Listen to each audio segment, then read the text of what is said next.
got questions in the open, then we'll go to embargo section, which is 10:30 p.m. this evening. And if anyone else wants to use the hands up mechanism, particularly those of you who are in embargo, if not, I'll come to you as soon as we're ready to go. But I think we're going to kick off with Vinny O'Connor, who, there we go, Vinny. It's over to you for the open up the press conference. Hi, Pep. Hey. Just to start with, I'll start with Thiago. Obviously, there's a few questions in one here, really. First of all, is it complete rest for him at the moment, or is he able to do some fitness work? And what date are you expecting to have him back? And have you guys at Melwood had to go through extra testing as well? And what confidence is there that obviously the virus hasn't spread further and that the protocols in place have in fact worked? Yeah, it shows again that health and family are the most important things in life. After football directly, after comes football directly, but we wish him a speedy recovery, and but I wish everyone who's fighting at this moment the virus a speedy recovery, and hope everything goes well. So we decided already from the start of the pandemic that we will not make any comments about individuals, about the situation. So I would keep it like this, to be honest, as a club. But in general terms, I'm just thinking of what concerns are there that it may have spread through the rest of the squad, or is there complete confidence that those protocols do in fact work and you guys have gone through extra testing so you know that? Yeah, that's why it's a big compliment to our structure. First and foremost, because we have testing in place by the Premier League, but we also do private testing. And what I said in the last press conference, the most important thing is keeping discipline, and we're following these discipline rules. So and we test immediately when something happens. So that's, yeah, it's all okay. Just on general fitness terms, I'm thinking of Jordan Henderson at the moment as well. Is this game too soon for him, and any chance for Villa at the weekend? And just thinking with England in mind, as tomorrow there's a squad announcement, has he got any chance of being available for England? Yeah, Jordan, we will re-evaluate on Friday after this game to look if he's ready for Villa, at least to train with us with the team to prepare that game. We have, of course, Joel, who's still who's progressing well, but will not be back until the international break to prepare the Everton game. And then we have Kostas, who felt his thigh in the Lincoln game after the game, and we thought it would settle, but it didn't. So he will need a few more days, and the international break as well. So he will not be involved in both games. And that's it. Ox is progressing well, but will take, of course, a lot longer time. But for him, it's really important that his first phase went smooth and good after the operation. So I'm really happy with that as well. This kind of follows on as well in terms of squad rotation, because only 5 of Arsenal's starting 11 against Leicester in the League Cup started at Anfield on Monday. Only Virgil van Dijk, your starting 11 against Lincoln, started against Arsenal. So what can we expect from you in terms of rotation, and what are you expecting from Arsenal? So let's start first that this is, we go from Premier League to League Cup. So it's a final. Mikel won his last 7 games in domestic cup. So it's a completely different context. We're going to play this game. It's a proper win or lose, of course. But what Mikel installed at Arsenal, and what all good teams in Europe and in the Premier League have, is a clear identity. So with changing players or whatever, it stays the same. They will try to improve for sure, but that's the same for us, despite it's only 2 days in between. If you have only 2 days in between, the main thing is to recover well, to regain freshness. Some will had the day off yesterday to regain freshness in terms of mentally, emotionally. So, and others will really prepare this game. And just finally from me, Pep, obviously Neco faced a little bit of criticism after his outing against Lincoln in the last round. How's he found that as a young lad coming through the ranks, and how's he responded in your view? Yeah, first of all, and this is the most important to understand, Neco is a doer. So if you don't try, doer makes mistakes, and we don't want safe play. We don't want a player who doesn't take risk. Our game is based on that everybody takes initiative from each position, and that's what we want. But one of the most important lessons for each young boy who's coming through, or each player, is that it's a weakness if you can get caught up in praise and criticism. So I think he dealt with it really well, to be honest. We had players speaking with him. We had our manager speaking with him. And it's also a phase he goes through. But again, you cannot get caught up with praise nor criticism. Both will not help you as a young player. Thanks, Pat. Thank you very much, Vinny. Thank you. Yep. And then we go to Phil from Press Association for 2 questions. And then after that, James and Neil in the open. Phil now. Hi there, Pep. Hey. Hi, I was just wondering if this might be the occasion that we see Billy Koumetio finally involved in a first team match, making his debut. Yeah, Billy,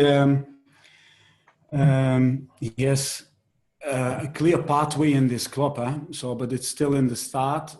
Someone we really take care of.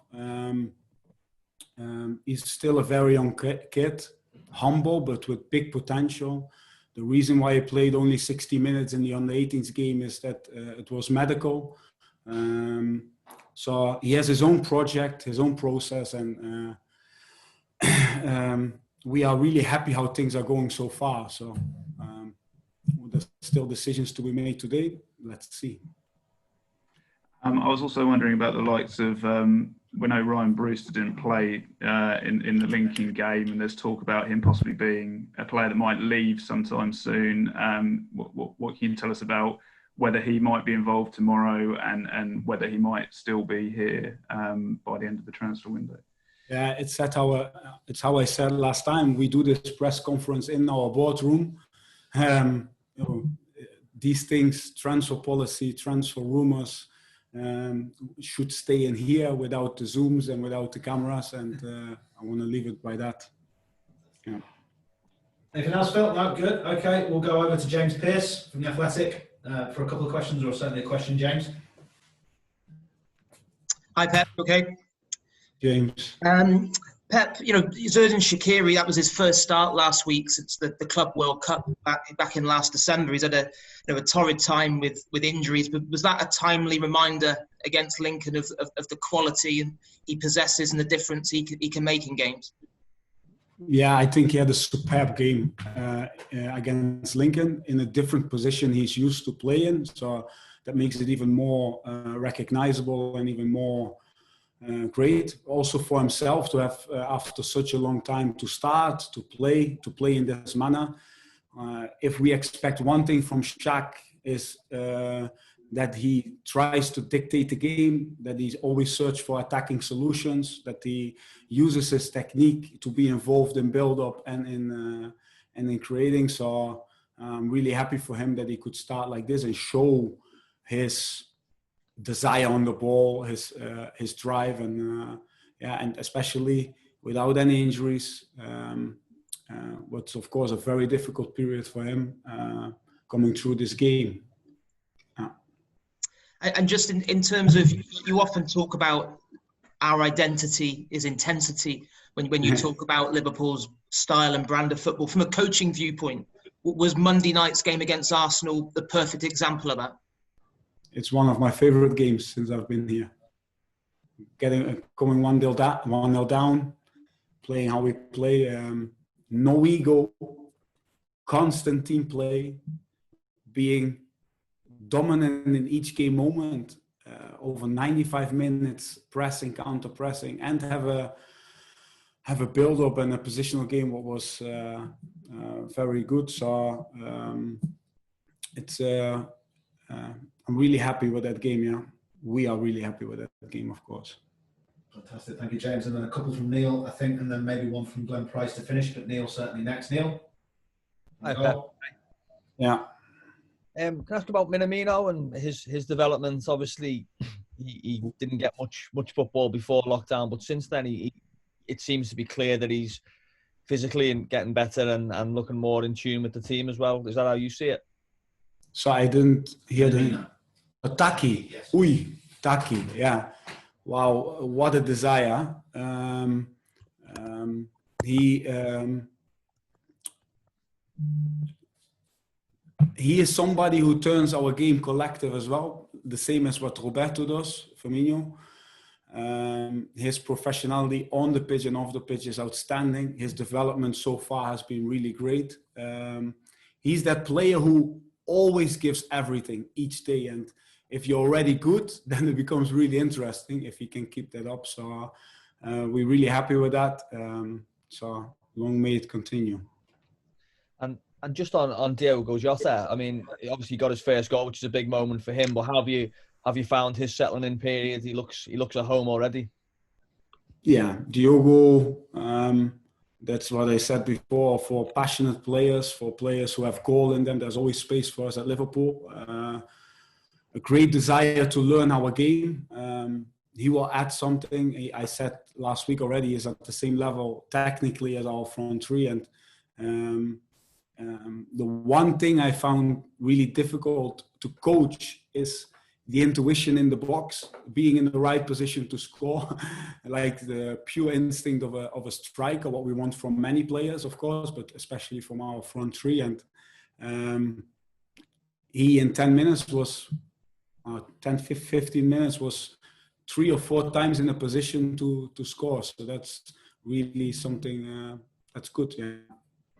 And the last question in the open is from Glenn, and then we go, at the moment I've got Paul Joyce hand up for the breakout. For the other people who are in the breakout, you can maybe indicate on the computer now, so we can get through those with the breakout. But Glenn, to finish this section.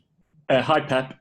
Curtis Jones obviously scored the winning penalty against Arsenal in the League Cup last season.